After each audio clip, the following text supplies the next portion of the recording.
right. Good morning, everybody. I would like to begin by acknowledging that we are in Treaty 1 territory and the traditional homeland of the Métis Nation. Oh, sorry.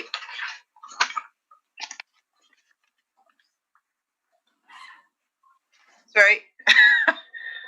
My name is Marla Billinghurst. I am the chair of the panel this morning. With me today on Zoom is Mr. Robert Hutchings, and in the boardroom is Mr. Doug Marks.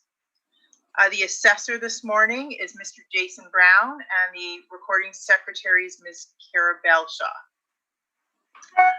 All individuals entering the city-operated facilities, including City Hall, are required to wear a non-medical face mask. Those at the table are not required to wear masks while sitting, as long as they're distanced 6 feet from anyone else. Once you leave your seat at the table, you must put your mask back on. As directed by Manitoba Health, we are requesting people avoid close contact within 2 meters with anyone showing symptoms of a respiratory illness, such as coughing or sneezing. If you are experiencing any flu-like symptoms, we are requesting that you excuse yourself from the room.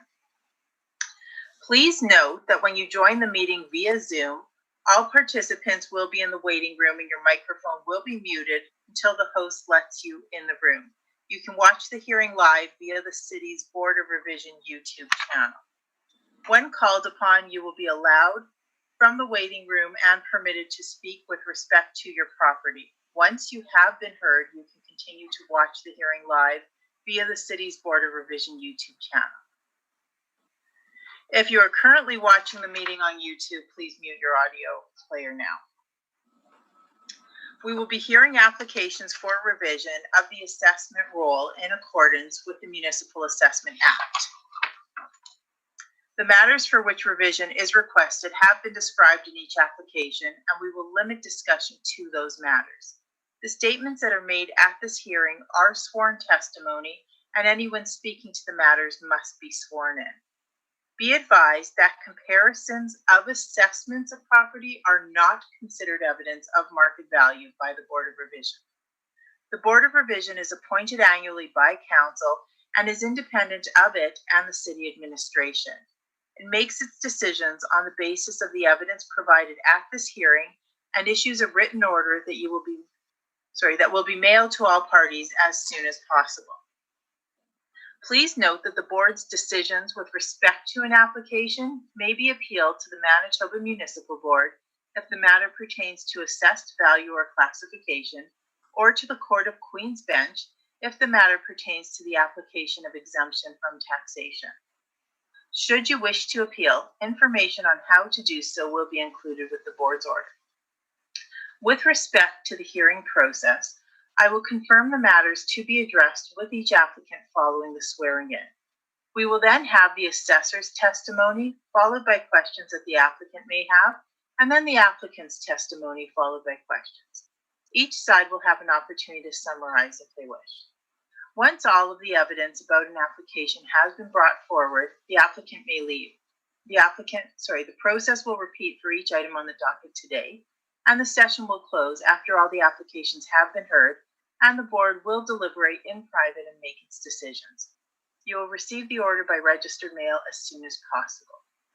As information, all public hearings are live streamed, recorded, and will be part of the public record, and use of cell phones is not permitted except by the approval of the chair.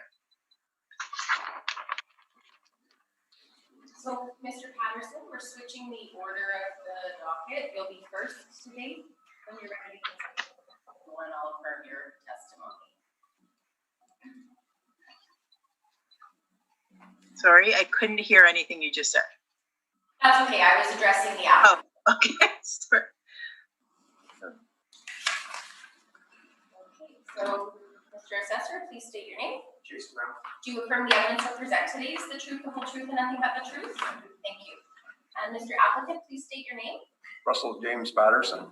Do you affirm the evidence you'll present today is the truth, the whole truth, and nothing but the truth? Yes, ma'am. Thank you. Okay, Marla, we're good. Okay, the first matter we will be hearing today is on Sylvan Wave. There is no numerical address with that.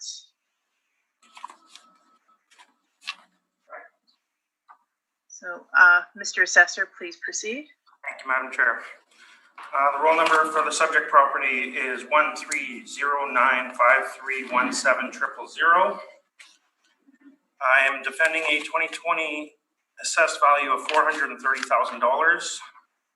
This is vacant land, and I actually have a recommendation to reduce the land rate from $9.87 down to $8.75. This would result in a revised assessment of $381,000. Have you had a chance to discuss this with the applicant? I have not, and I apologize to the applicant, just lost track of time and didn't have a chance. Mr. Patterson, are you willing to accept the recommendation?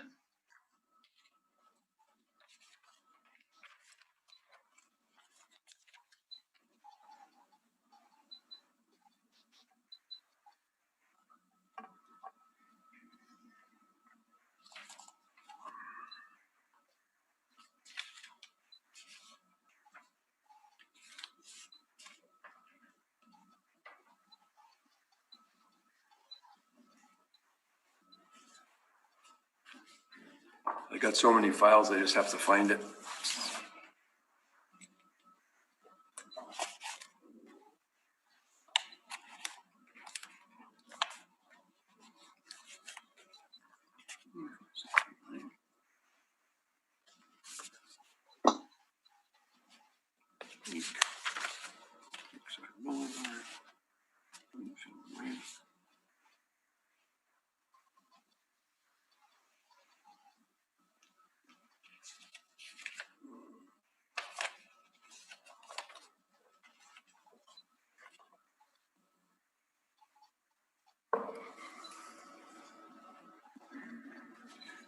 Can you tell me what the original assessment value was? It was $430,000, And and that was based on $9.87 per square foot. I'm recommending to reduce that to $8.75 per square foot, which would result in a revised assessment of $381,000. 2018 was at $341,000. So it is just a nominal increase over that.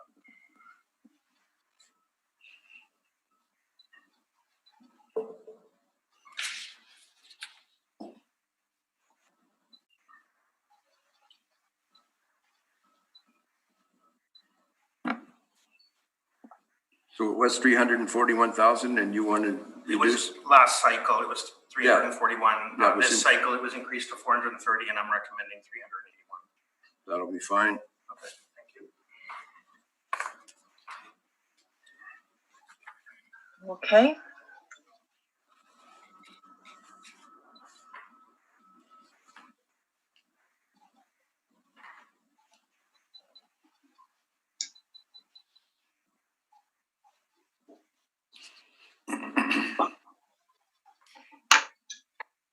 Mr. Hutchings, do you have any questions?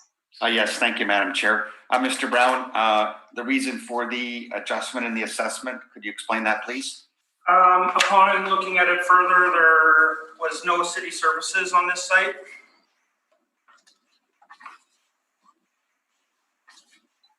So to clarify, looking into the comparables and adjusting for no city services, you felt that adjustment was warranted. That's correct. Thank you. That's all my questions, Madam Chair. Thank you. Mr. Marks, do you have any questions? No questions, we thank you. May I make a statement, please? Of course. The valuation of assessment, is that assessment of the value of the property? So we are trying to find what the property would have sold for on April 1st, 2018, if it were for sale. So the Supreme Court of Canada says on these types of matters, not necessarily this one, when you take a grouping of properties and try to value the property against some other property. Okay. I just want to finish my statement if I can, please. Okay, Mr. Patterson, so if you're gonna go, if we're doing this and going into statements and you're making an argument, so then that's fine, but then, Mr. Brown's gonna make his argument first, and then you can make an argument into your Fine. case, if you like, so that's fine.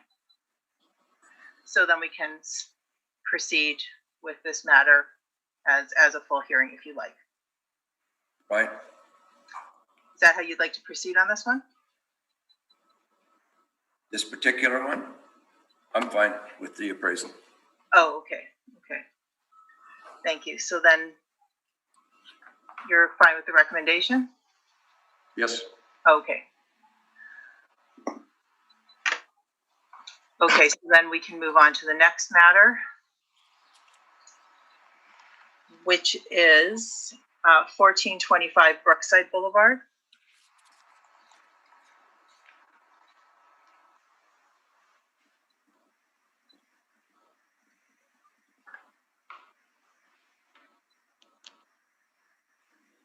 Mr. Brown, please proceed when you're ready. Subject property is located at 1425 Brookside Boulevard, roll number 13095312000. Defending an assessed value for 2021 at $755,000. Once again, I have a recommendation on this property to reduce the land rate from $4.20 per square foot down to $3.90 per square foot. And this would result in a revised assessment of $679,000.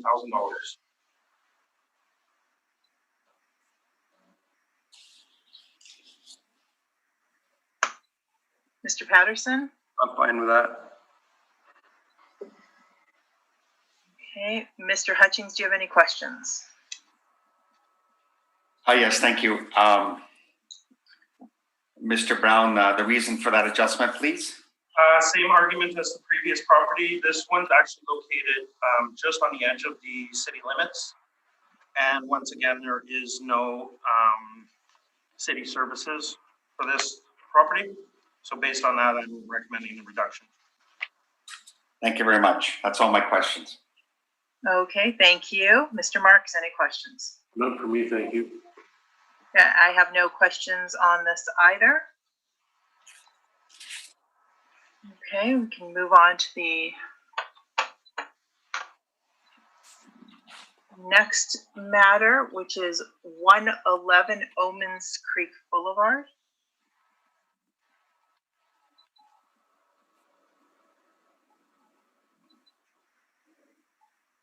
Mr. Brown, please proceed when you're ready. Thank you, Madam Chair. Subject property is located at 111 Omans Creek Boulevard. Roll number is 130954280. I am defending an assessed value for 2021 of $707,000. I will note that 2018 was set to $622,000. This represents a 13.7% increase, and the property has never been appealed. So the subject consists of two buildings with one premise, one story, built in 1980 and 1986. Wall heights are 18 to 20 feet. And the plan area is 6,900 square feet, as is the leasable area. On page 2 of my evidence, we did receive a 2017 income and expense statement. I will note that that is the only income and expense statement on file. Below that, for subject property leases, this was the information that was returned in 2017. There was a new lease start date of October 1st, 2017, showing months to month for 8,000 square feet at $4,500 per month, which translates to $54,000 annual or $6.75 per square foot.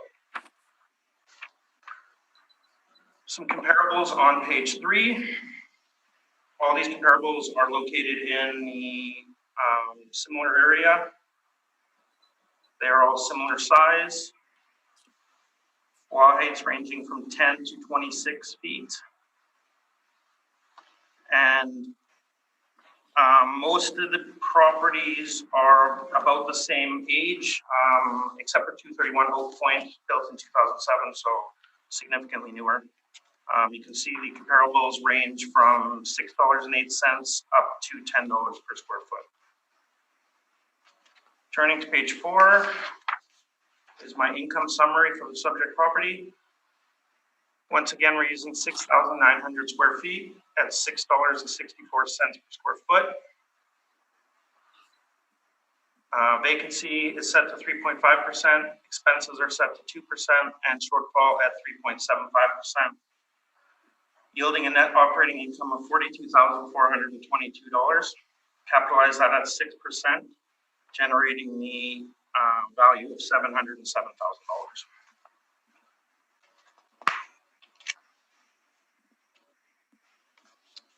On page 10, we have some photographs of the subject property. So this is located on Omens Creek Boulevard, off of Route 90, near Brookside Cemetery. Aerial view below that. We have a street view on page 11, and interior shot on page 11 as well, followed by some plans of the subject property on pages 12 and 13. And based on that, we asked that the assessment be confirmed at $707,000. Thank you. Thank you very much. Mr. Patterson, do you have any questions for the assessor at this time? Was there a certified appraisal done on this property? No, we use a model value, which is done analyzing sales of similar properties. And then once the attributes for the subject property are inputted into our system, it generates a rent and the other parameters, which will yield the value. So basically speaking, in the previous year, nothing has changed. You increased it by 13.5%. Based on the economic situation today, the price of the building, what's the building's used for, I find it unacceptable that the value of this property would be 13.5%. My suggestion is either you made a mistake last time. Mr. Patterson, you'll have a chance to make your submission shortly, but right now it's just questions. Is this a question? Why would it go up 13.5%? Well, we've seen the market increase. The average increase for industrial properties was closer to 20%, between 18 and 20. Oftentimes, even though the building hasn't changed or any of the attributes haven't changed, it would be the market that has changed. And we're seeing prices for industrial buildings have increased, and therefore that would translate to this property. I find that totally unacceptable. I do not see that this particular property has increased by 13.5%. Other examples, Mr. Patterson, is this a question? You'll have a chance to make your presentation shortly. Why would buildings in the same area of the same structure be at a much less rate than a 13.5? Great question. I'm not sure if I understand. Well, basically speaking, what I have, and I'm going to make this statement whether you like it or not, I got several other buildings here. If this building is an increase of 13.5%, why, in the same area, which I own several buildings, why aren't they at 13.5%?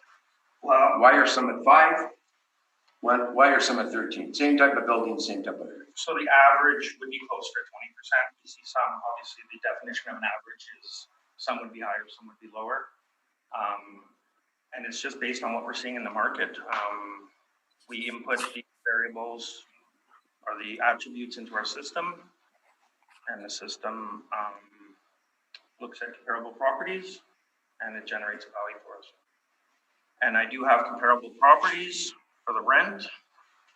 I have some submissions for capitalization rates on page 6 and 7, showing that we're well within the range for industrial properties for the cap rate.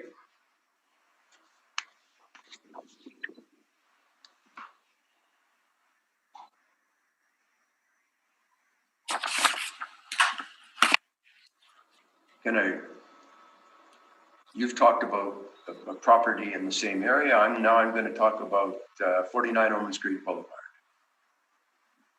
which is in the same area. You're not using the same criteria totally, which was in 18 and 19, the 2 years previous were 1086, and that one's gone to 1144. If you can explain to me why this value hasn't gone up 13%. Either you, A, made a mistake, or I'm on the right side of the counter here. So basically speaking, that's what I see. And I can go through the rest of the buildings we own, and the percentages are totally different on each piece of property. So basically speaking, they're the same type of buildings, same type of land, and some are at 5%, and some are at 13%, and some are at 25%. So the model would take into account the age of the building, the size of the land, the wall height, the quality of the building, and depending on the attributes of each specific building, it would generate different values. I can't speak to any of the comparable properties you're speaking to because I haven't looked into them. I would suggest you do, because in this particular case, I would take that to appeal. What I see here. Okay. Mr. Patterson, you'll have a chance to bring your evidence in a few minutes, as I said, but do you have any further questions for the assessor? No, thank you. Okay, thank you. Mr. Hutchings, any questions? Yes, thank you, Madam Chair. Mr. Brown, excuse me, I'm looking on page 2 of your brief and the income and expense statement submitted. You're assessing the property at 6,900 square feet, excuse me. And yet the lease submitted by the property owner says there's 8,000 square feet of leasable area. I'm wondering if you're under assessing the property in square footage, or whether that's, I guess my question is, did anybody investigate there possibly might be more leasable area than you're assessing for? I did notice that. I didn't investigate it. I'll note that on page 11, there is a sign in the front of the building saying building for lease. And they're showing 2,200 square feet of office and 6,600 square feet of shop space, which would seem to jive with the lease.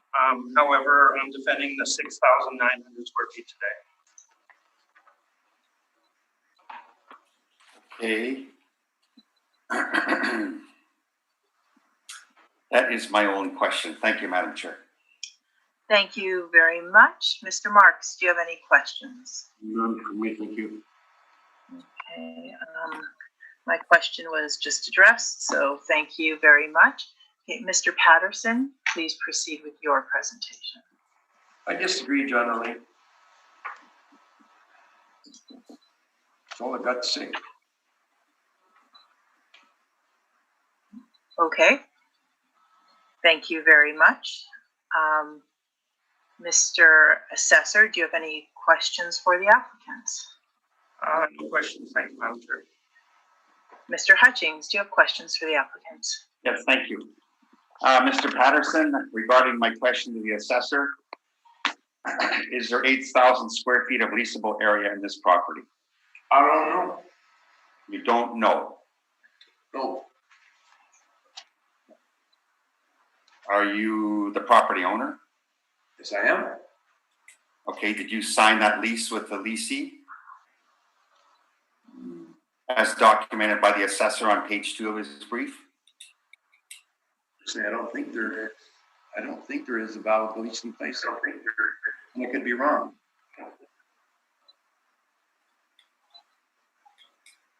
Pardon me? I don't think there is a lease in place. Okay, well, on page 2 of the assessor's brief, do you have that in front of you?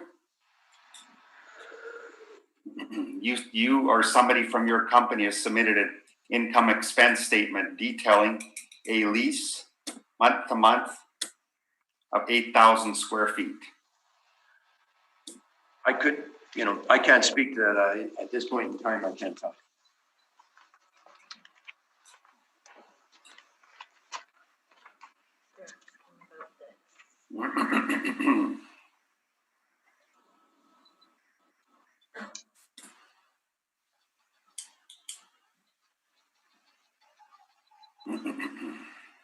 Is Elvin Mining, it doesn't say anything about a lease here. It just says month to month. Okay, it says on October 1st, 2017, there's a month-to-month lease based on a leased area of 8,000 square feet. Then it details the monthly rent and tax recovery. Do you see that line? Yep. Okay. The assessor is assessing you at 6,900 square feet. Is he under assessing the area? I can't tell you because I don't know. So you're saying you don't know how big your building is and what you're leasing it at? I can't tell you how many square feet it is. Okay. I wouldn't say it's 69 and I wouldn't say it's 8. I've never measured it, to be honest with you. So why do you think the assessment is wrong if you don't know the details of your building size? Why? Because it went up 13.5%. So your contention is that property value should stay the same in the marketplace? Have they been increasing or decreasing? I did not say that. While you're saying that it should stay the same from assessment cycle to assessment cycle. I did not say that. I said for 2 years it stayed the same. Don't misquote. Okay, has it increased or decreased since the last assessment cycle? The 2 cycles were at 622,000, 622,000 went to 707 at a 13.5 increase. I don't think there's any property in Winnipeg that went up 13.5%, let alone 25. Well, the assessor is, okay, let's look at page 3 of the assessor's brief. Sir, There's the mark. Are you? he's not You a have it in front of you? I don't care what he wrote. He's not a certified appraisal. He's not a certified appraiser. Certified appraiser, if he wants to sign off on this particular issue at 13.5%, and he's not a professional, I have issue with it. He is not a certified appraisal. So basically speaking, if he wants to sign off that he's a certified appraiser, I'll take that. And if he's not, then as far as I'm concerned, under the Supreme Court of Canada, you cannot take groupings of buildings, put them together, and say this is what it should be. If you did an on-site inspection, if you made sure that the amount of square feet were right, if you went into the building and made sure that the building was up to whatever the other buildings are, you don't know that. So basically speaking, what you're doing here is you're taking this building, you don't even know how many square feet it is, and I don't know either, but you didn't even go and measure it. So basically speaking, I'm telling you, from my point of view, you're sloppy. Sloppy.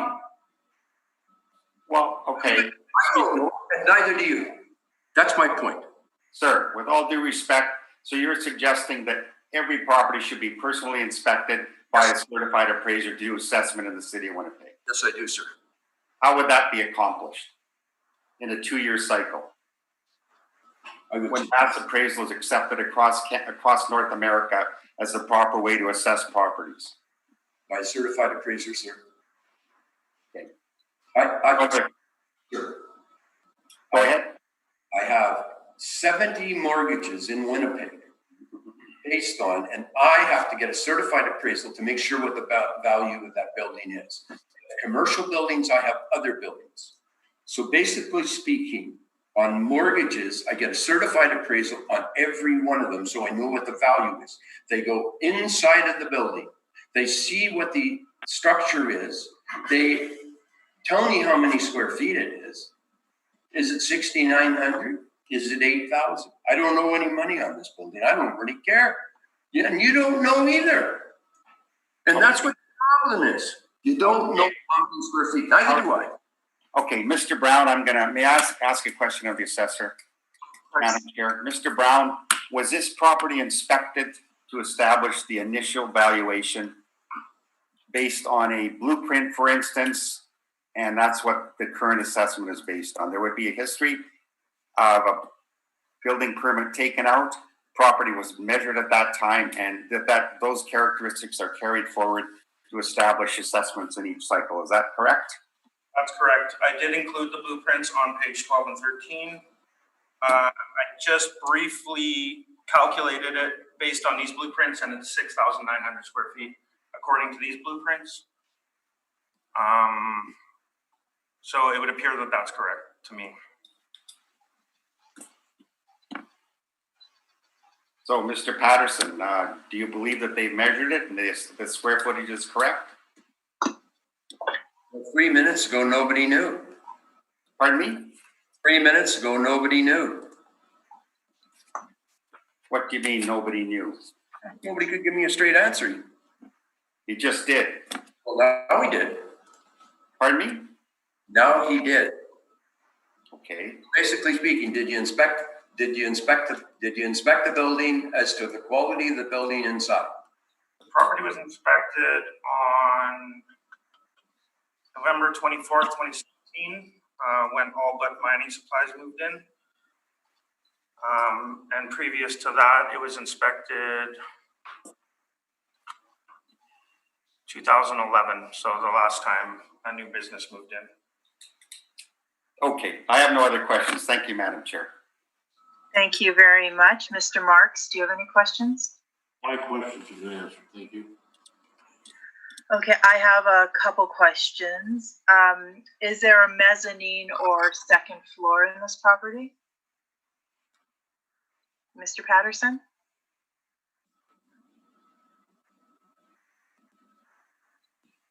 No.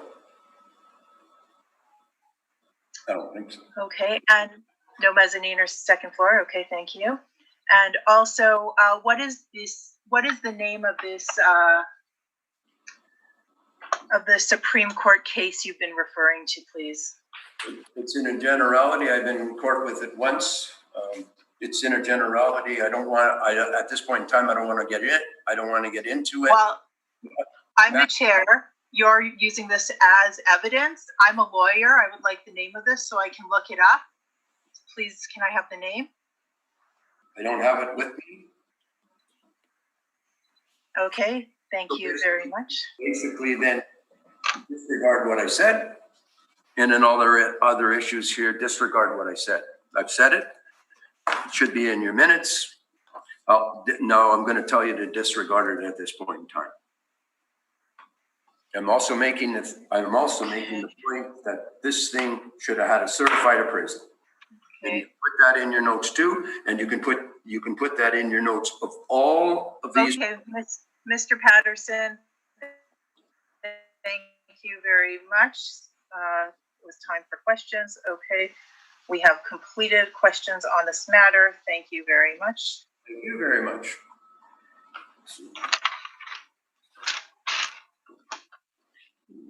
Fine. Certified appraisal. Good. Okay, the next matter on the docket is 29 Winfield Way.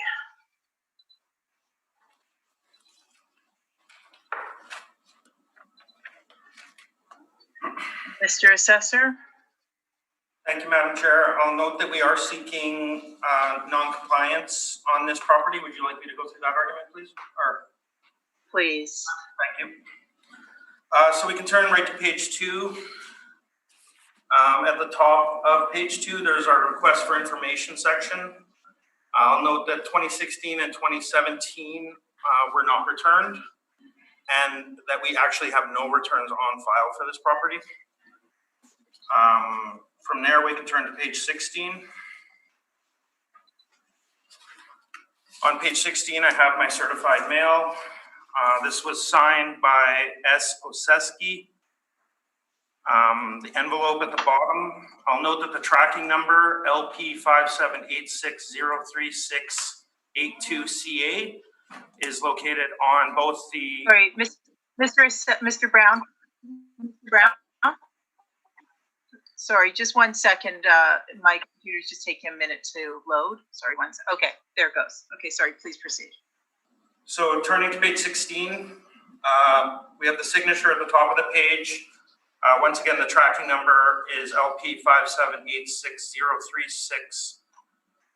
5786036882CA. This was signed by S. Oseski. Envelope below that, once again, that same tracking number in the top right-hand side. This was sent to 49 Omens Creek Boulevard and obviously was received as it was signed for.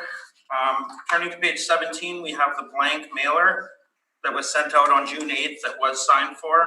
Once again, that same tracking number at the top left-hand corner of the blank mailer. And if you just flip through the following pages, you can see what was sent and there was no return. So based on that, we are seeking the non-compliance. Thank you. Okay, thank you very much.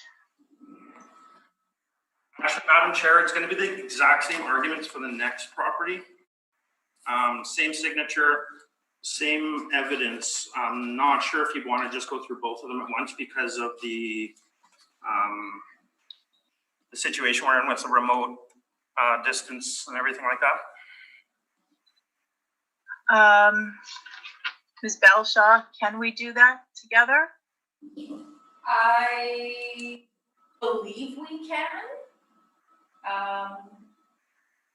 Just confirm.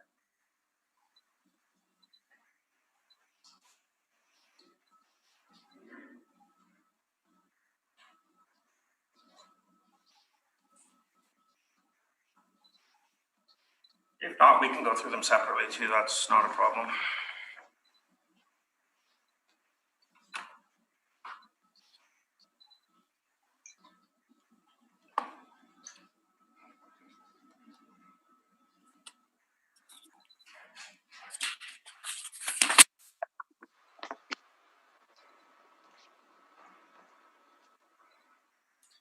No, we'll have to do them one at a time.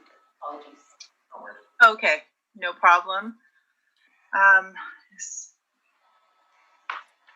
We'll just go through questions then on this. Mr. Patterson, do you have questions for the assessor on this issue only? Is there a lease in place for Winfield Way? For the subject property that we're like 29 Winfield Way? Yep. We don't know. We've never received. No. Mr. Patterson, we're only dealing with questions about the non-cooperation at this point. No, we're dealing with the whole thing. Okay, I'm guessing from that answer you have no specific questions to this issue. We'll get to that in a minute then. Mr. Hutchings, do you have any questions?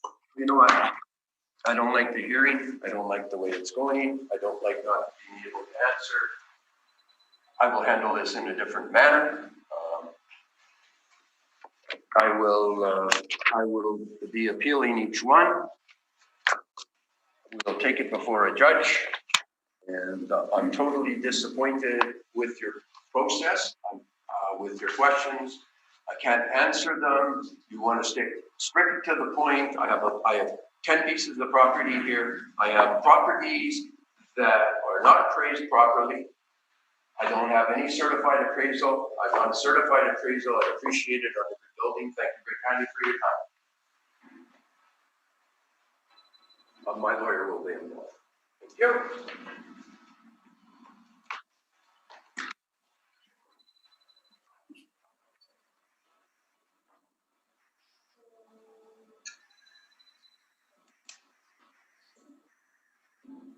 Can we just pull a short recess, Madam I Chair? was just going to suggest that.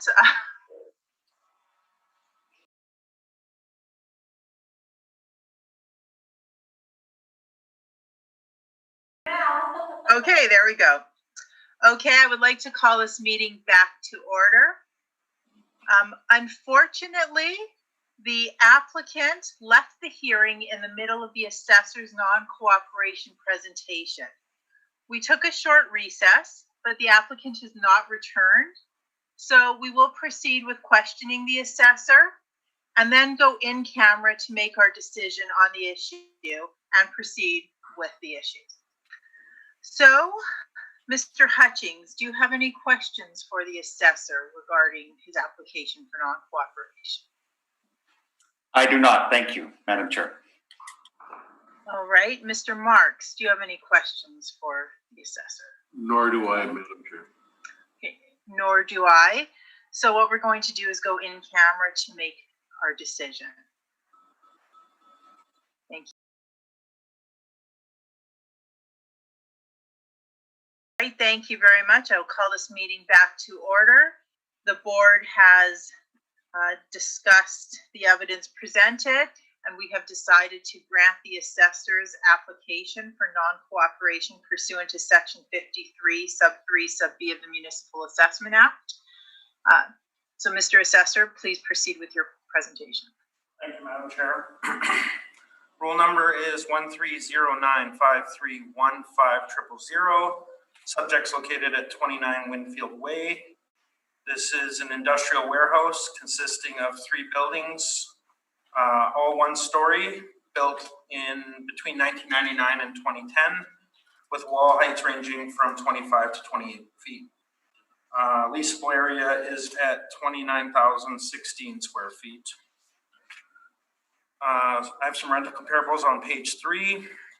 These are all in a similar area, are all of similar size, and most of the comparables are actually older than the subject, save for the last one at Winfield Way, built in 2000. Moving to page 4, I have my income workup for the subject property. Once again, using 29,016 square feet at $6.61 a square foot. We've applied 3.5% vacancy, 2% expenses, and a shortfall of $3.75 per square foot. This yields a net operating income of $177,573, and we've capitalized that at 6%, generating the assessment at $2,960,000. There are some photographs of the subject property starting on page 10. Once again, this is located off of Oman's Creek on Winfield Way. Aerial photograph below that,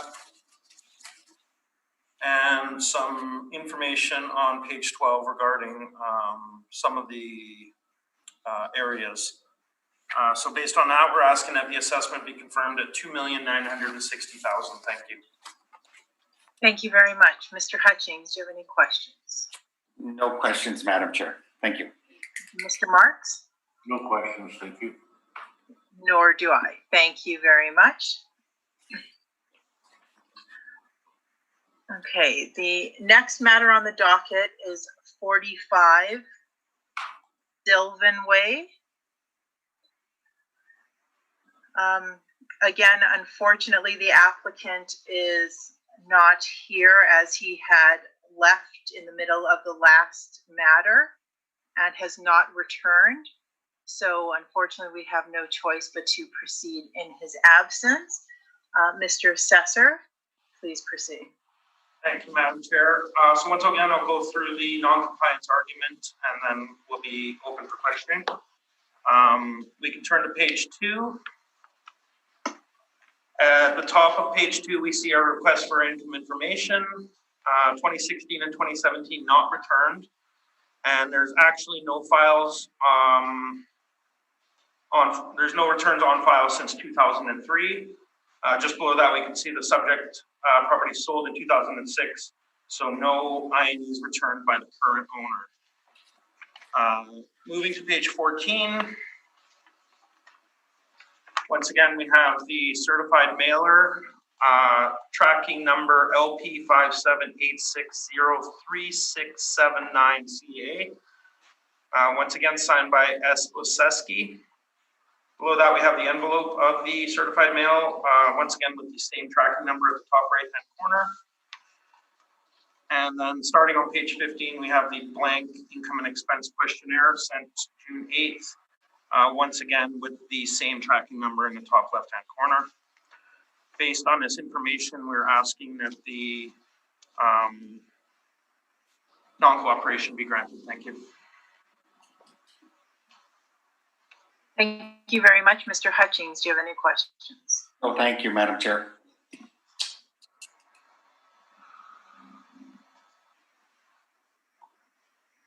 Oh, sorry, no questions? No, thank you. Cut out for a minute, sorry. Oh, okay.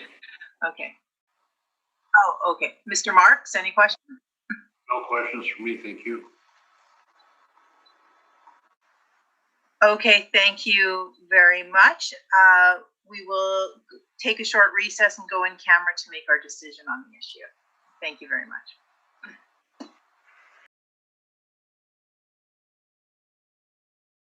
Sorry?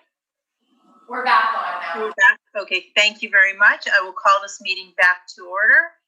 The board has reviewed the evidence, and we have decided to grant the assessor's application for non-cooperation pursuant to section 53 sub 3 sub B of the Municipal Assessment Act. Mr. Brown, please proceed with your presentation. Thank you, Madam Chair. Subjects located at 45 Sylvan Way, roll number 13095318700, defending a 2021 assessed value of $1,558,000. This is an industrial warehouse consisting of two buildings, both one story, built in two sections, one in 1991 and one in 2008. And the wall heights of the two buildings are 20 and 22 feet. We're using a leasable area of 15,580 square feet. Once again, I have some rental comparables on page 3. And once again, these are all from the same area, similar size, and most of the comparables are actually older. We see a range from $8.90 down to $6.08. On page 4 is the income summary for the subject. We have 15,229 square feet at $6.49 a square foot, and 351 square feet at $6.23. This is an average of $6.48 a square foot. We've applied that rent to 15,580 square feet. We've reduced it by 3.5% vacancy, 2% expenses, and a shortfall set to 3.75 per square foot. This yields a net operating income of $93,492, and we've capitalized that once again at 6%. This generates the assessment of $1,558,000. Once again, turning to page 10, there are some photographs of the subject and the map. Once again, located off Omans Creek on Sylvan Way. Aerial photographs following that, and a street shot on the bottom of page 11. And then there are some plans on page 12 and 13. And based on that, we ask that the assessment be confirmed at $1,558,000. Thank you. Thank you very much. Mr. Hutchings, do you have any questions for the assessor? No, thank you, Madam Chair. Mr. Marks? No, thank you, Madam Chair. Okay, I have no questions either, so thank you very much.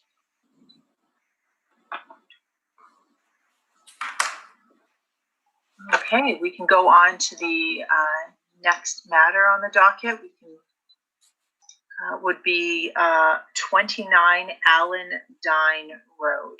Don't know, do we need to take a short recess to set that up?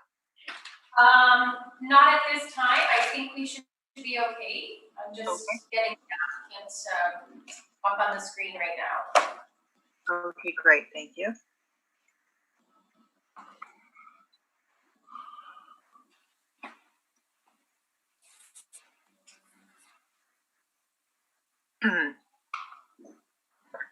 Good morning, Mr. Navarro. Good morning, everyone. Here we are. Morning. I can hear you now. Morning. Morning. Morning. Okay, Good morning. so I'll just affirm the new applicant before we begin. Thank you. Please state your name. Marcelo Navarro. Do you affirm the evidence you'll present today is the truth, the whole truth, and nothing but the truth? I do. Thank you. Thank you very much. And Mr. Brown, please proceed when you're ready. Thank you, Madam Chair. Subject is a piece of vacant land located at 29 Allendine Road. Roll number 07022882000. I am defending a 2020. So actually, Madam Chair, we have 20 and 21, both the same evidence. Do you want me to go through them both, or can we just go through it once? I'm not sure. Madam Secretary, can we do it together? Or do we have to do it twice? Yes, in this case, they are the same reference year, same property, same role, same applicant, so they can be handled in conjunction with each other. All right. 1 minute, Mr. Navarro, is that acceptable to you? Yes, that is. Okay, thank you very much. Okay, Mr. Brown, proceed. Thank you, Madam Chair.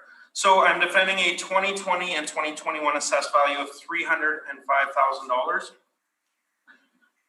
So this was demoed on May 8th, 2020.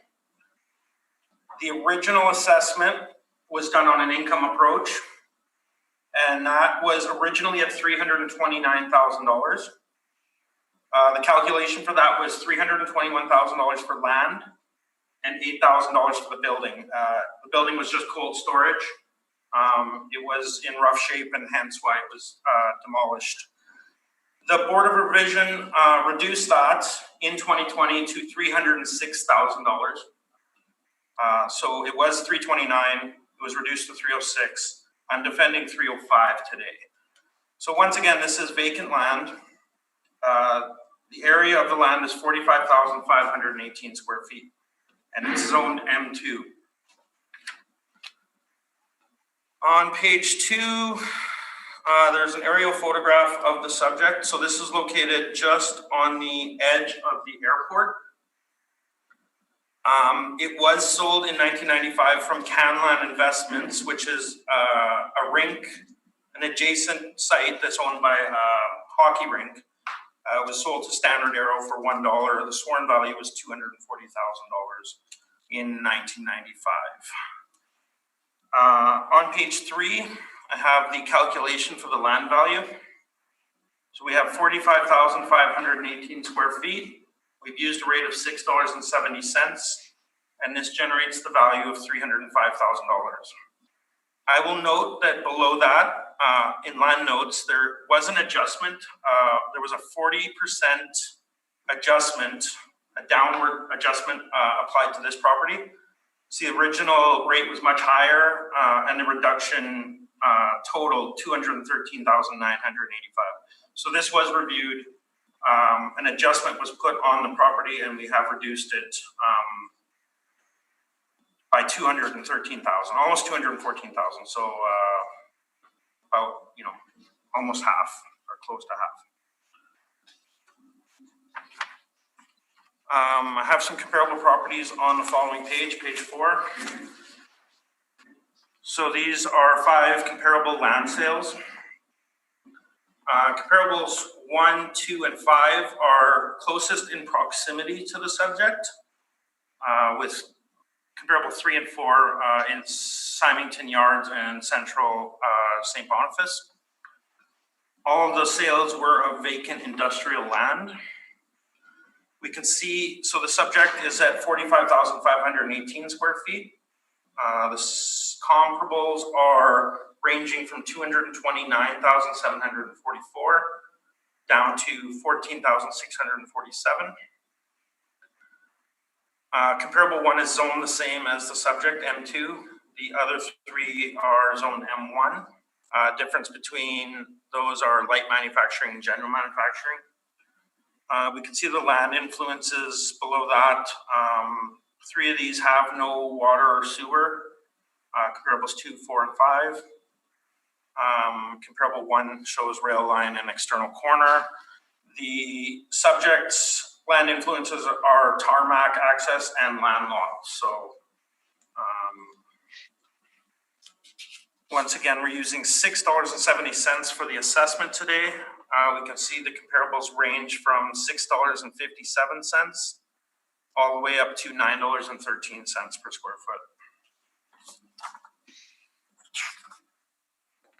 On page 7,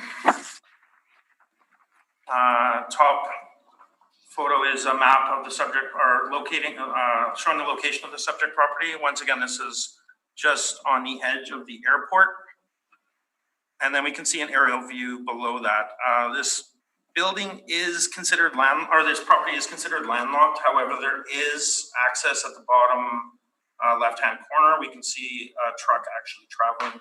This piece of land is mostly used as a thoroughfare for Standard Arrow to get from one property to the next.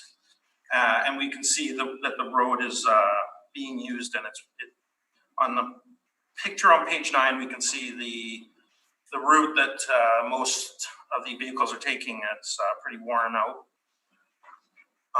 There's 2 more aerial photographs on page 8, one from the south and one from the north. And then the top of page 9 just shows the street view showing the access point. So it is landlocked, but there is road access. On page 10, this is the permit for the demolition. Below that, we can see the demolition cost $80,000. We have status of title on page 11 and page 12. Once again, this just shows the sale from Canland to Standard Arrow in 1995. And then there's some blueprints of the demolition on page 13 and 14. Page 15 shows all the different properties that Standard Arrow owns in the airport vicinity.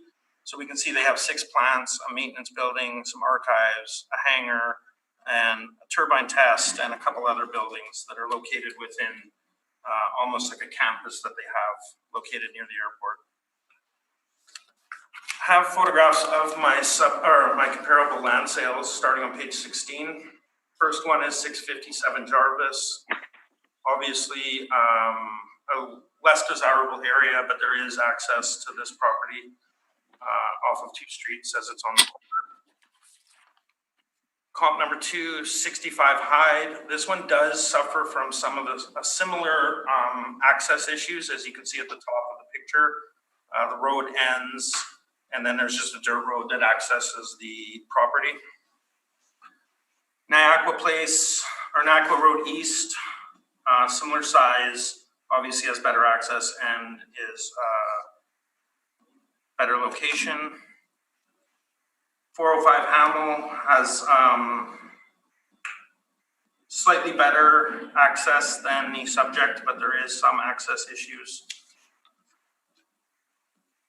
And then on the last page, page 18, is the comp number 530 Hyde Avenue, and this is actually just north of comp 2. And you can see it has similar access issues as the subject. So based on that information, we ask that the assessment be confirmed at $305,000. Thank you. Thank you very much. Mr. Navarro, do you have any questions for Mr. Brown? Yes, I do. You spoke about the previous appeal on this property, and I just wanted to make sure that the facts are correct. Did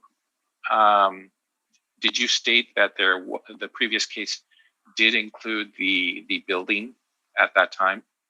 That's correct, but our internal calculations for that assessment was land at $21,000 and the building at $8,000.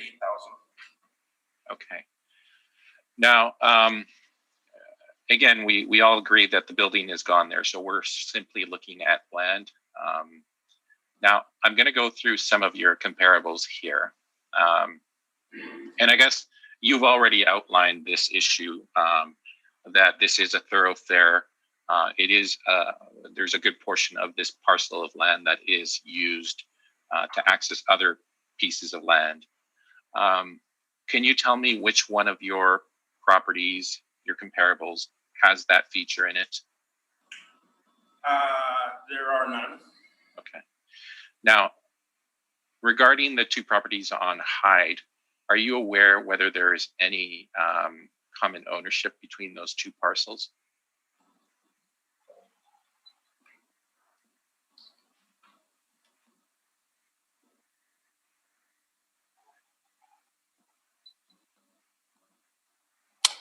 They are registered to two different numbered companies. I haven't explored that any further though. Okay. Now, in looking at the two Hyde properties, and I'll ask you and the board members maybe to go to Comp 5 because it provides a better view of both properties. Now, with this one, you're correct in saying that the road does end at that point. However, there is clearly a right of way there. Would you acknowledge that? I would, however, there is a right of way on the subject property too. I would argue. Yes, correct. Now, this does differ somewhat slightly from the subject parcel, correct? In terms of the thoroughfare on the subject actually goes through the property. So it takes away some portions of the potential of that property. Would you agree? That's correct. There are no land sales of thoroughfare properties that I could find. Anyway. Okay. Those are my questions. Thank you very much. Mr. Hutchings. Yes, thank you. Mr. Brown, I'm looking at, I'll refer to page 3 of your brief, the land notes at the top of the page. So this, I guess somebody reviewed the value on the property. Is this after the demolition or was this done prior to development of the assessment for 2020? I believe it was done historically. I can check that though.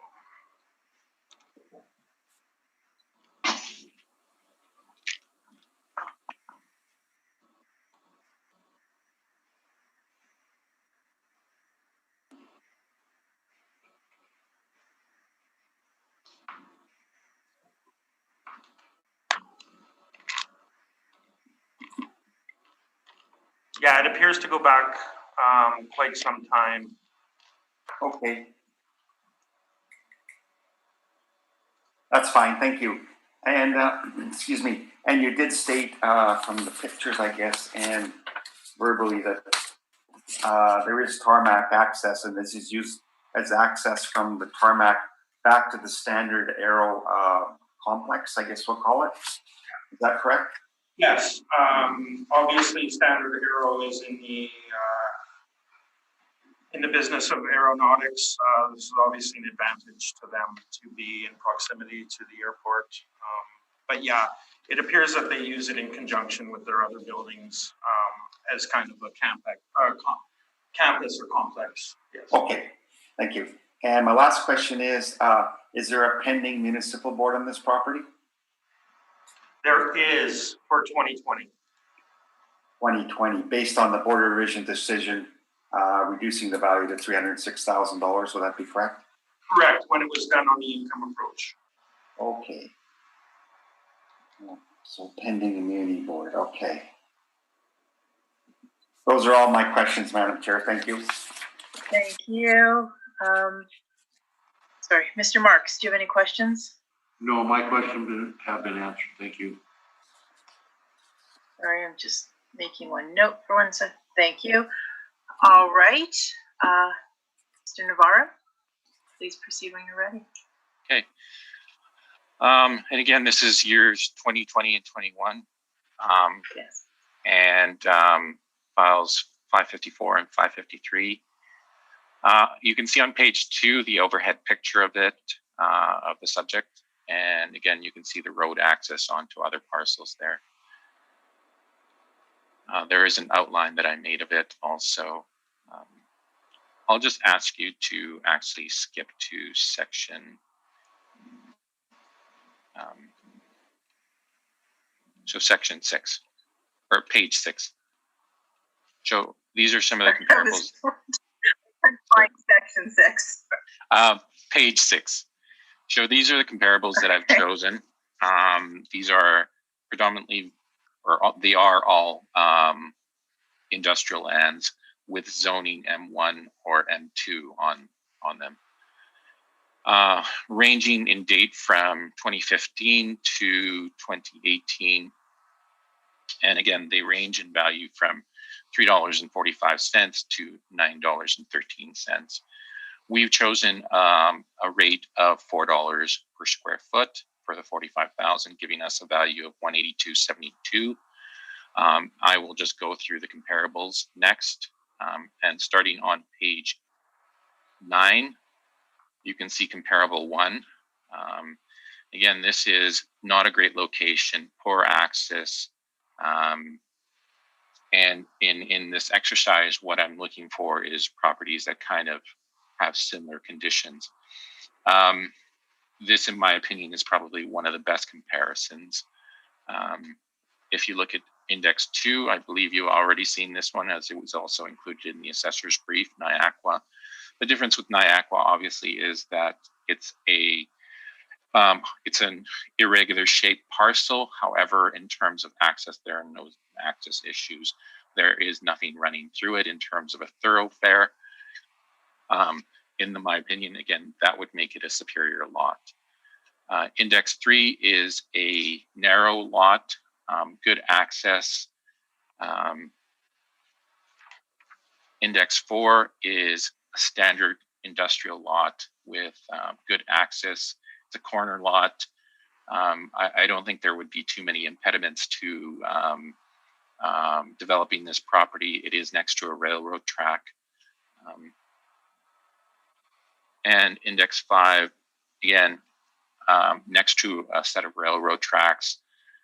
Not a great location, but in terms of the access, good access. There's no real impediments to developing this property. In that sense, a lot of the comparables that I'm looking at, Index 6 is on Burroughs. You can already see the building that was developed on this parcel of land. It is a storage facility now. However, this was a vacant parcel of land that sold. Good access, good location, backs onto a railroad track. Again, not too many impediments in terms of developing this property.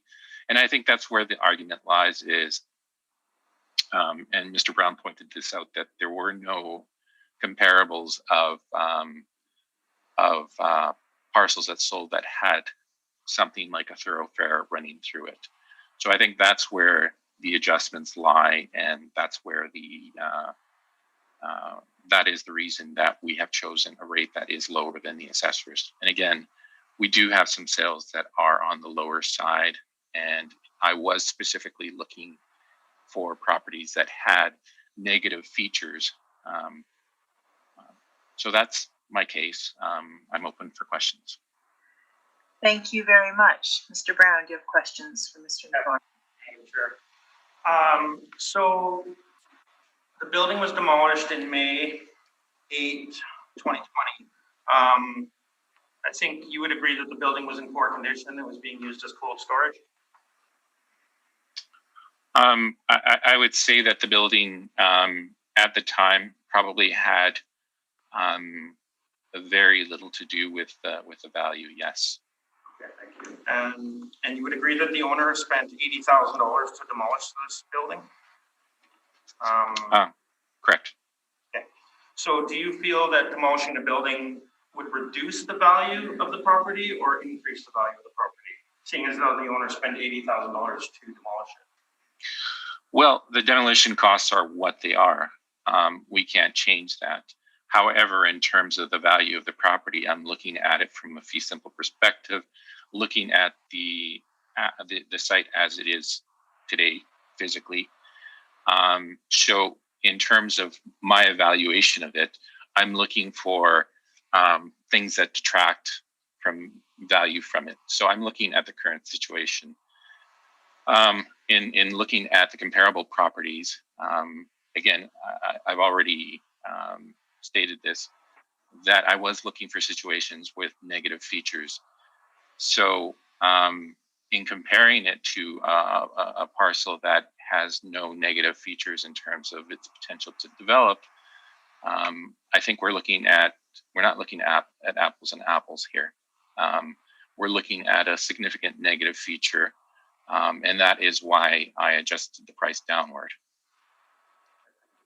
Proximity to the airport, that would usually be considered an advantage for a vacant piece of industrial land?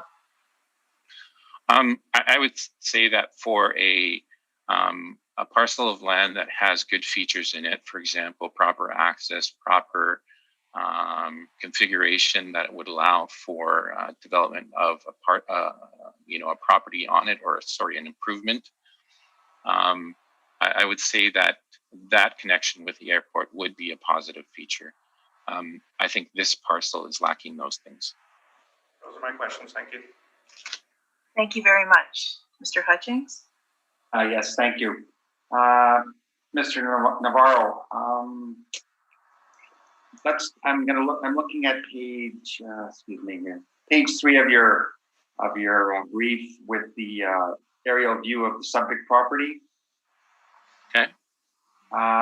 So this property does have access to Ferry Road, is that correct?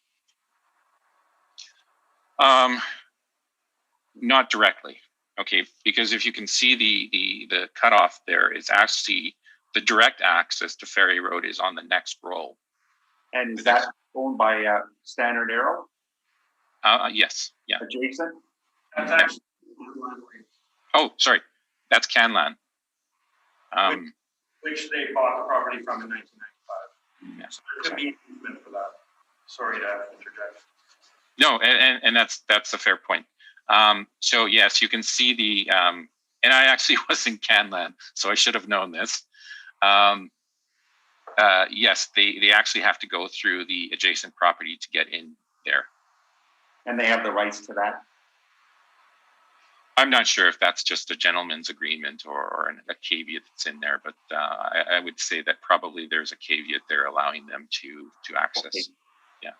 Okay, and then I'm going to go to your comparables on page number 6, your land sale comparables. Okay. Okay, so you presented, let's see, we've got one from 2017 and one from 2018.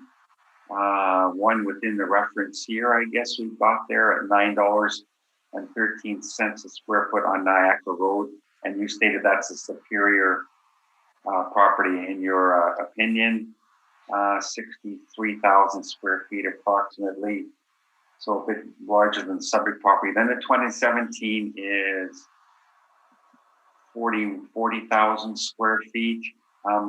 The other 1, 2, 3, the other 4 are older sales. Is there any time adjustment put in place here? I don't make time adjustments, and I believe if I go to the assessor's brief, I don't know if he's made any time adjustments. Okay, here. But in your opinion, those older sales, those 4 older sales, do they reflect a lower market value at that time than April 1st, 2018?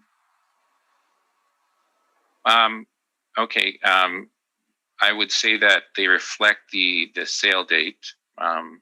They happened on a different date other than the April 1 reference date, April 1, 2018. So there could be an adjustment there. But again, we're using them as sales to determine, sales are used as a point in time. Again, the assessor's sales go from November 14. There's a few 2016s. 2017, 2018. Again, the ages vary on these sales. We've both done the very same thing. Yeah, you yes, can. Yeah. Yes. To answer your question, yes, there probably would be an increase. But again, if you look at my sales, they're starting out at about $3.45 for the locations that I think are the. I don't want to say the worst, but they're not the better locations. Okay. And what I'm doing here is I'm higher than, for example, 345 and 376, 405. I'm around that range. So yes, that's around where I feel I should be, is around $4. Okay. I guess my initial comment was that the two that are closest to the reference here are coming in at an average of close to $7 a square foot. I think that would be right, $6.57. Yeah, but those are, I mean, those aren't fair comparisons. They're not really good. They're in my analysis, but Okay. to just say that those are the better comparables, I think that's wrong. I mean, I think you're losing the argument. You're losing the point of my argument. Well, I'm just noting that they're close to the reference here. And that is great. But if you're not, again, these are superior properties, so Okay. they're in my analysis. But again, I think what you have to look at is, what makes better sense, to look at simply the reference date, or to look at a property that's probably inferior and more comparable. And yes, there is maybe some adjustment to be made on the rate per square foot based on the time gap between them. But again, I've stated that I've already done that. Okay. I'm not at $3.45, which is the low end of mine. I'm at $4 per square foot. Yeah. Okay. Fair enough. I'm also going to add something in there because I also caught this comment from you. That municipal board is moot because it was filed when the building was on there. So it's irrelevant to this case, and it will be withdrawn simply because it was appealed based on the building that was still in there at that time. Yeah, I asked because according to the assessor, there was basically no value assigned to the building. But that stated, I'm the one that filed that appeal. I know why I filed it. Okay. I filed it because the building was still on there, so we were still arguing the building. It's moot. It will be withdrawn simply because the facts have changed. The physical condition of the property has changed. Okay. Thank you very much. Thank you, Madam Chair. Thank you very much. Mr. Marks, do you have any questions? No, mine have been answered. Thank you very much. As have mine. Thank you. I think we've completed this matter. Sorry, let me just my notes here. Yeah. All right. So, oops, sorry, that was that was matters 1 and 2 on the docket. So now we're going to go to number 3, which was 783 St. Joseph Street. 738. Oh, whoops. Thank you very much. Okay. Now, on this one, I note that Mr. Navarro, you are appealing classification and liability to taxation as well as amount of assessed value. I'm going to be asking for confirmation of the value. So the 1.2 million, whatever, and change that's on there. In terms of the quantum, I will simply ask for confirmation of that. I'm simply going to move forward with the argument on the classification and liability. Okay. All right, then you'll proceed first. Okay. I actually, I had gone back and forth with Kara regarding this. I am actually quoting from a public document, a bylaw that was passed in the North St. Boniface area. It's not included in my original documents, but it's your decision. I don't know if the assessor would allow this, but I am simply quoting from the bylaw that's in place in this area. So that's why I'll be speaking on the classification and liability.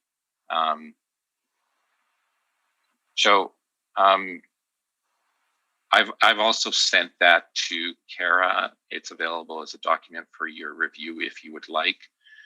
I know the assessor hasn't had time to review this. However, in this case, being a public document, I'm, again, speaking on this matter based on this document. As you know, this is included in both the assessor's brief and mine. Sorry, Mr. Navarro, I'm gonna just stop you for a second. Are you asking if that to be entered into the text? Yes, if it could be entered into evidence, that would be wonderful. And so, Madam Chair, if you want to decide whether or not you guys can have a copy of it, or if you'll just hear it verbally. Madam Chair, I also have some concerns about this, but I'll let you proceed first. You want me? Okay, yeah, I'll object. This is the first I'm hearing about it. It wasn't entered into evidence. It's not rebutting any of my evidence. And based on that, I could take a look at it and see prior to us arguing about it, what it entails. But as of this point, I will object to it.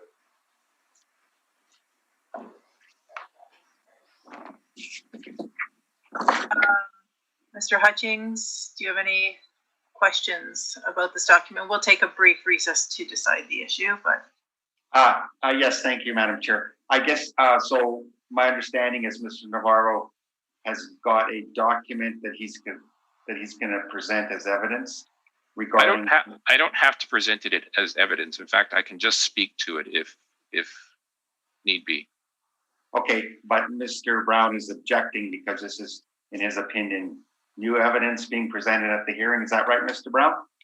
Correct. However, if he wants to give verbal evidence, he's within his rights, I believe, to do that. Yeah. Okay. Yeah, that was my only question, Marla. Oh. Thank you. Mr. Marks? None for me, thank you. Okay, we are going to take a short recess to discuss this for a minute. Okay.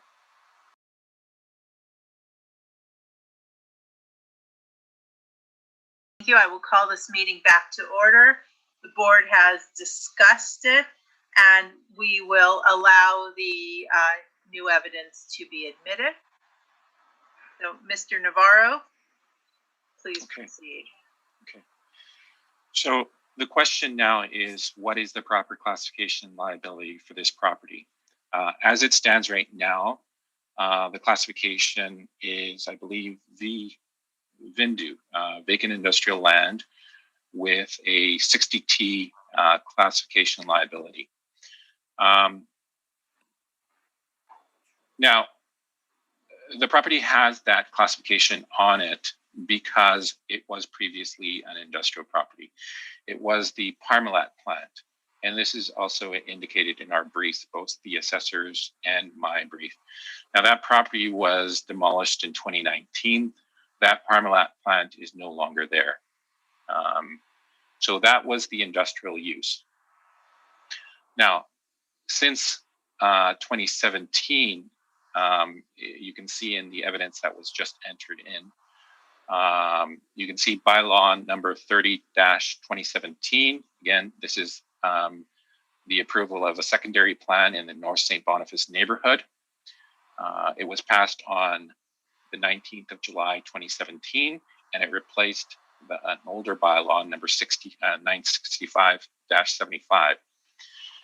Now, what a secondary plan like this does is it replaces or it overrides the zoning policy. Now, there is a general zoning policy for the city. What this secondary plan does is it essentially overrides it. So if you turn to the very last page of the document, which is a map, if you can see that map, can everyone see that map? You have to give me a second. Yes. Okay. Okay. Yes. Now, the zoning policy, or the secondary plan lays out essentially the structure of the neighborhood, and it designates certain zones.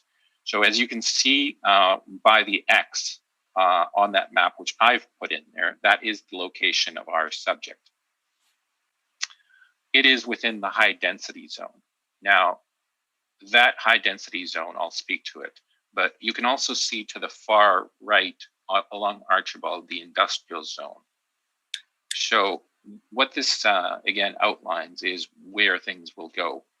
Low density, medium density, high density. And when it's speaking about low density, medium density, high density, it's talking about residential uses, not industrial uses.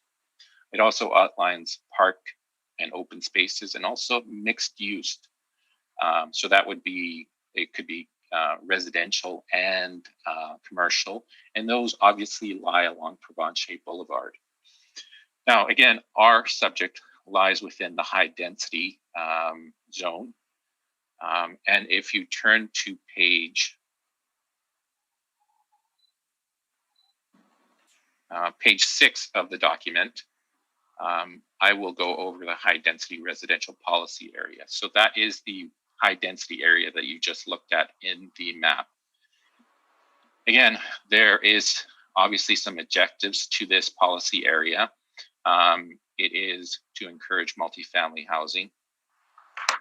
And as you can see in the 3.3.2 policy, and these are sections 3, 5, and 8. I'll just quote them. Where property is not a corner lot or does not have access to a backlane, residential multifamily uses shall only be considered where the property is at least 9,000 square feet in area. Ours meets that. New standalone commercial development is not permitted. And again, they're not going to allow commercial development in this area. But more, excuse me, more importantly, on point 8, new industrial uses or the expansion of existing industrial uses shall not be permitted. So my point here is effectively that the classification and liability that's currently in there, which is typically determined by the assessor, did not take into consideration this secondary plan, which was in effect from 2017. Now, I believe this to be an error. It should have, in my opinion, VRES 2 with a classification of 20T. Now, again, the purpose of these secondary plans is to outline the growth and development of these areas. And it basically outlines the uses within these particular zones. As I have stated, the high density area which our subject is located in does not allow for further industrial uses, expansion, or creation of new industrial uses.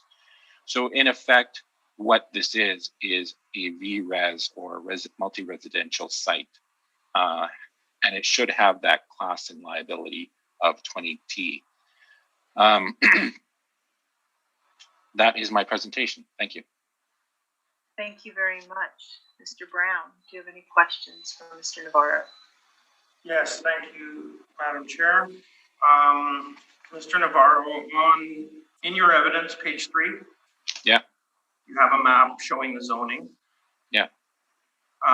So this site has currently 3 different zonings on it.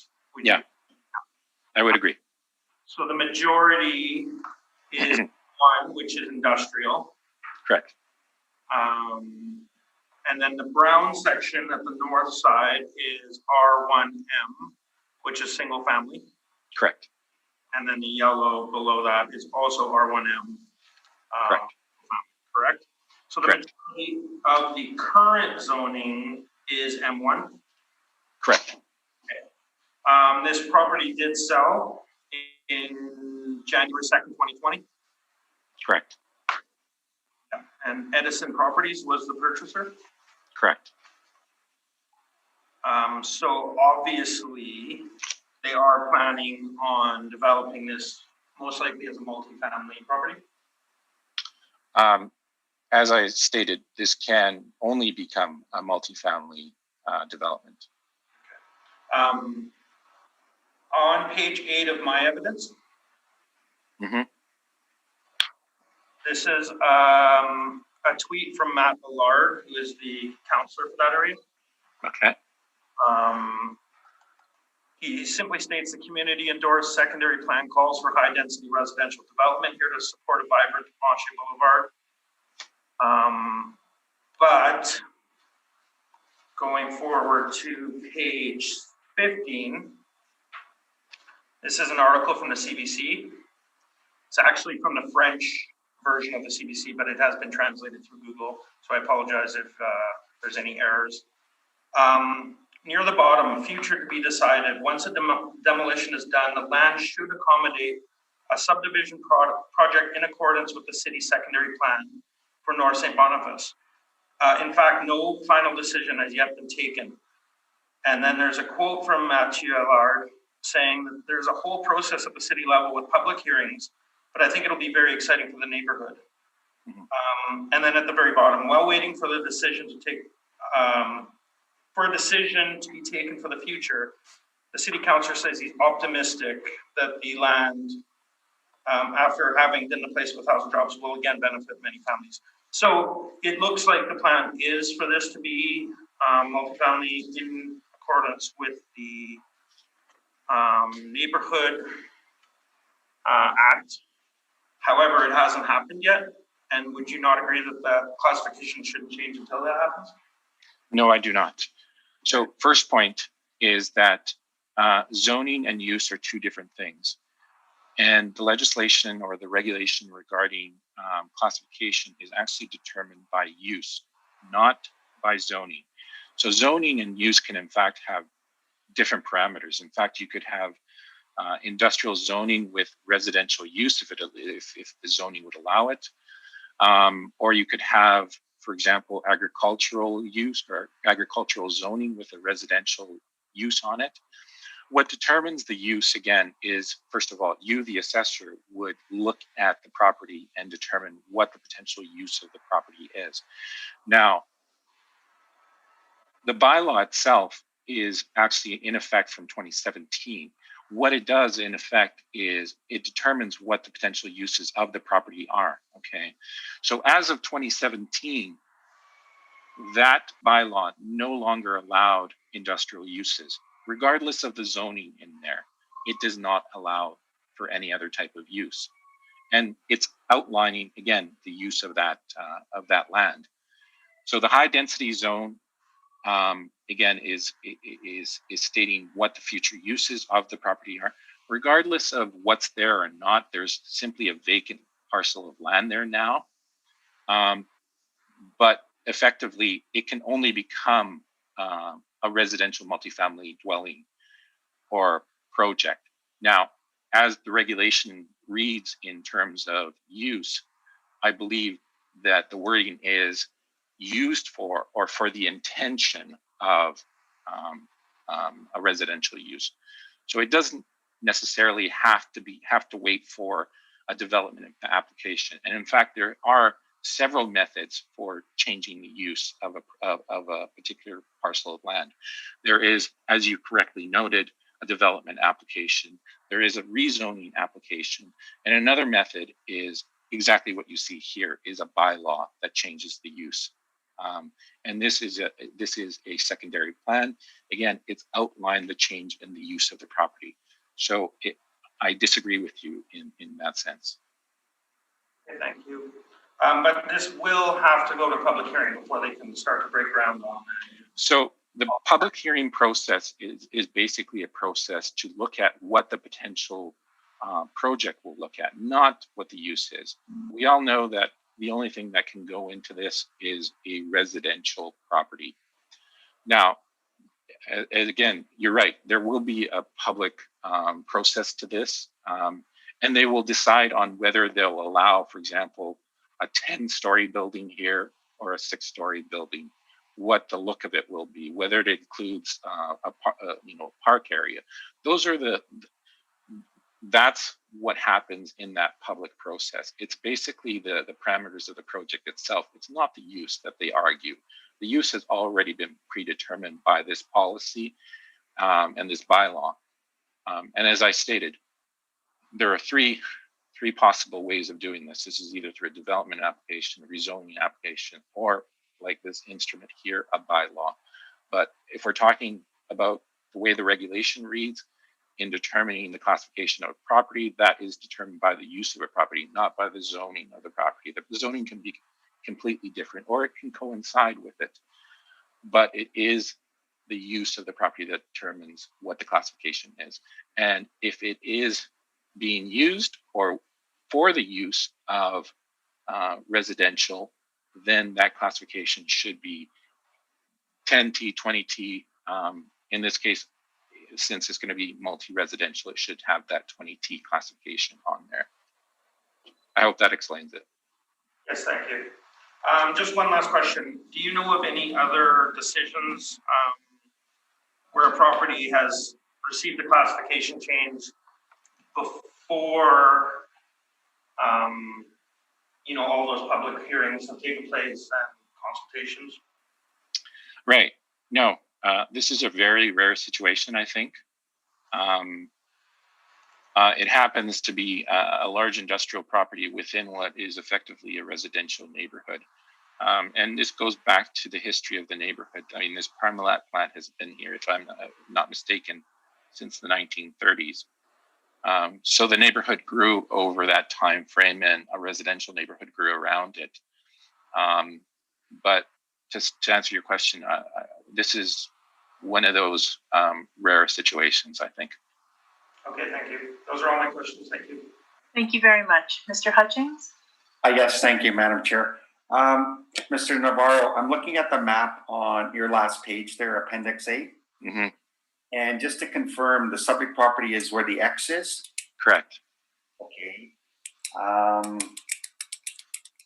So when did the demolition of the plant take place? The demolition was, I believe, late 2019. Okay. It started in 2019. It was completed in 2020. Yep, there you go. So as of today, it's there because I was just there last week, and all that was there was a piece of land. Okay. It was completed in 2019. I apologize. Yeah, this is a bit tricky because we haven't presented, we've been presented with any evidence on the property itself yet. So, okay. So you're contending, okay. So currently it's zoned M2, is that right? Correct. Mr. Boone? Okay. Oh, I thought it was currently zoned M1. M1, okay. And Mr.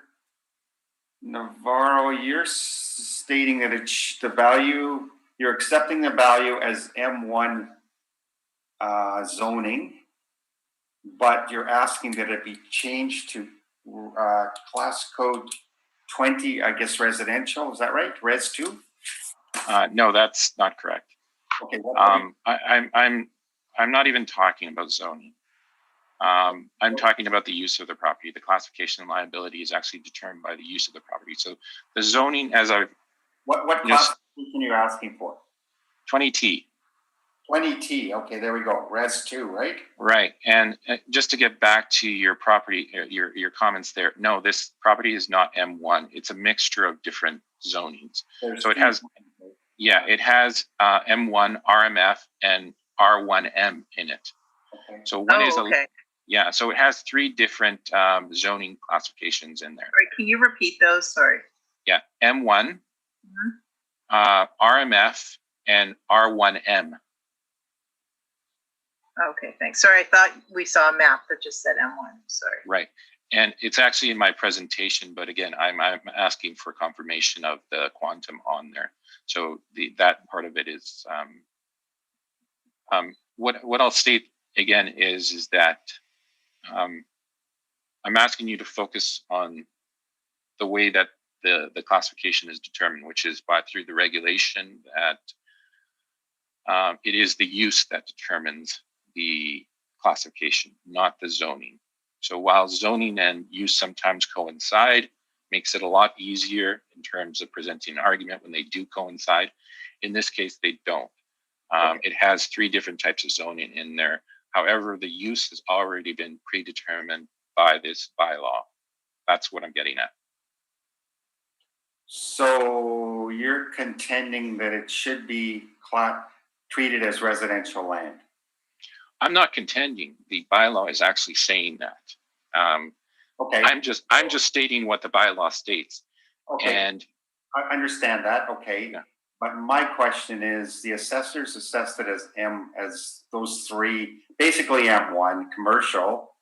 In this location, if it was to be, Right. is it not more valuable in this location if it were assessed as residential land? So, again, to state this, the assessor has classified this as 60T. Right? Okay, that is other taxable. Okay, now that classification is based on the parcel use code on it, which is VCOM, or sorry, VINDU, vacant industrial land. Okay, Right. now that's where the error lies. This is not VINDU. This is actually VRES 2. That is what the bylaw states.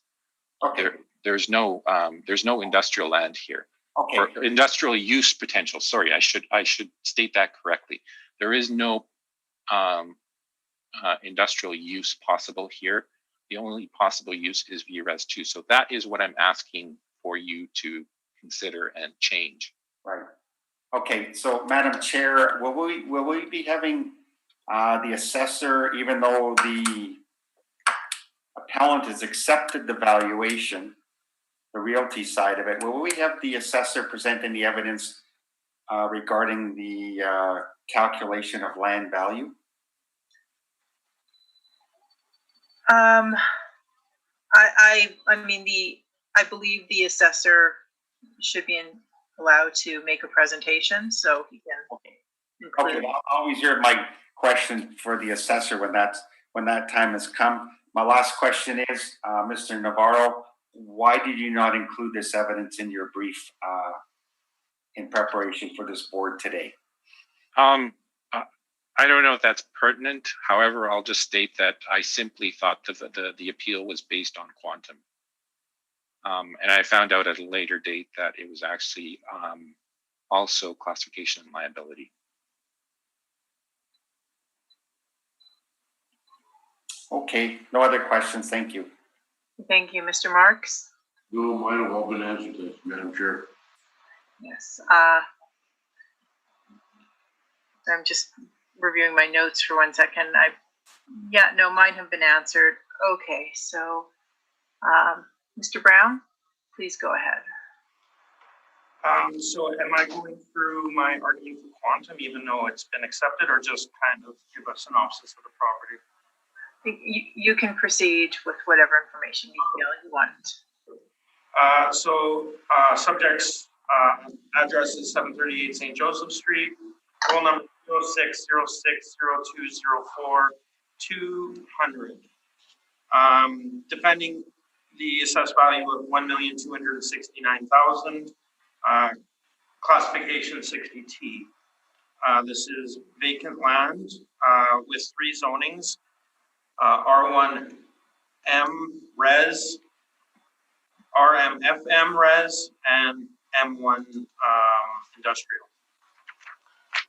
So this property did sell January 2nd, 2020 to Edison Properties. It was a multi-role sale. It included, you can see in that picture, the parking lot to the north of the property. Adjacent was also included in the sale price. The land's based on a rate per square foot of $14.18. Land size is 89,519 square feet. I have some land comparables on page 4, but I won't go through them, seeing as how Mr. Navarro is accepting the value. We've seen a map, we know where this is located. Page 7 shows the property before demolition. Page 8 shows during demolition and the tweet from Matt Allard. Page 9 just shows the permit for the demolition. And page 10 onwards are my comparables. I will note that 173 Notre Dame, which is directly across the street, this is on page 12. This sold March 7th, 2018, which is a month before the reference, roughly, of April 1st, 2018. Now, sold for $44 per square foot. We're using 14 today, so if anything, we might be undervalued on this. And once the zoning changes to multifamily zoning, I anticipate that the assessment will go up. And just on page 13, this just shows the assessment for the adjacent parking lot. This was set to $21.77 for 14,655 square feet. This was not appealed in 20 or 21. So the owners were fine with the $21.70 for the parking lot. And then appealed the main parcel at $14.18. However, it appears that they're only pursuing the classification for that. Page 15 is the newspaper article that I've referenced previously. So based on that, we're asking that the assessment be confirmed at $1,269,000, and I believe the classification should stay at 60T until the company has all their ducks in a row in terms of getting permission to build a multifamily residence. And at that point, there will be an adjustment. Potentially the assessment will go up due to the higher value of RM land, and the classification will change to 20T. And that is my submission. Thank you. Thank you very much. Mr. Navarro, do you have questions for the assessor? Relating to the quantum, no, thank you. Okay, thank you very much. Mr. Hutchins? Yes, thank you. So, Mr. Brown, looking on page 4, the property adjacent or very near to the subject property sold for $44 a square foot, half the size, I guess, but $44 a square foot. I guess my question to you is, if this property were to be assessed as not VINDU or vacant industrial land, but residential, DRES 2, I guess, the valuation would have been much higher than the current assessment value? That is correct. And the post-reference sale does show that the value should be higher. I won't mention what it was, but I will mention that it is significantly higher than the assessment. Okay, thank you. And the department's policy that the existing classification be left until redevelopment is undertaken, and that'll reflect the usage at that time. Is that right? That is my stance, yes. Okay. Thank you very much, Madam Chair. That's my only questions.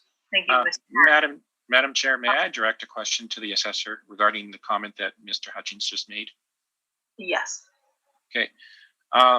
Mr. Brown, you just said that you typically wait for applications, for example, building permits to actually change the classification on a property? Yes.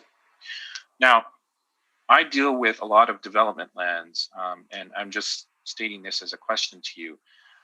I've seen examples where the city actually does do that via a rezoning application or something like that. One of these changes that I outlined previously in my classification argument.